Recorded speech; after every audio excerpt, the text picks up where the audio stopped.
I believe there is one thing that the front lever shares in common with the planche. It is that the tuck variation is not all that useful. Now, for a long time, I've been preaching that the tuck planche is not helpful in learning the strength demand for leaning and progression for for the harder variations. So likewise, I think this may be the case with the front lever as well.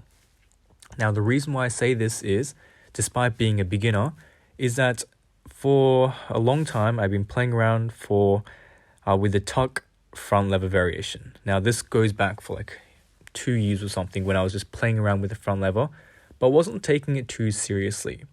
It did help me understand a bit about the position, locking out your elbows, but not all that much compared to resistance bands. Being able to have some form of resistance to work on the harder variations helped significantly with my muscle activation and just feeling it in the positions where I was meant to feel it.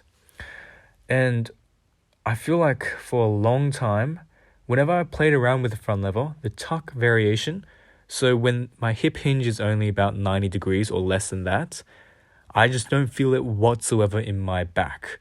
It just feels like I'm purely using my arms and there's no shoulder extension whatsoever.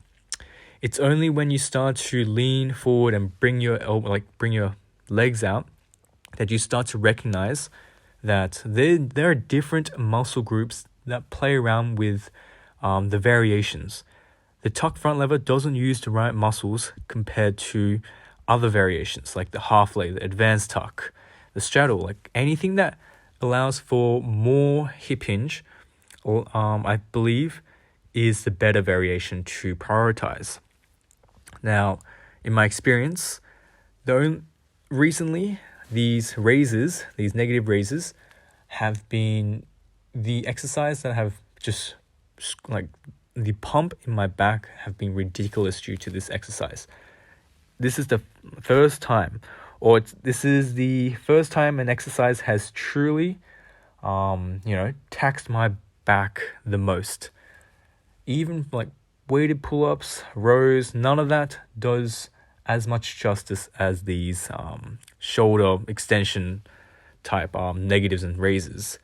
And the position or the movement that provides the most difficulty, or the position that makes me feel the most in my back, is when I go from that hold, in that half leg hold with the resistance band, and raise myself upwards. I think that's what engages most of the shoulder extension, i.e. the prime mover of the lats. Now, what that means is, while I am in the negative motion, I am still resisting gravity and I am still using my shoulder extension. However, I feel like doing the raises in that shortened range of motion is what feels the most effective. I think it's because you are resisting gravity, but you need to put additional work to raise yourself upwards. And that truly just, it just feels so good in my back. And I think I'm just going to keep this as a staple in my workouts and just keep at it from there. So yeah, that's basically it, and I'll finish it off here.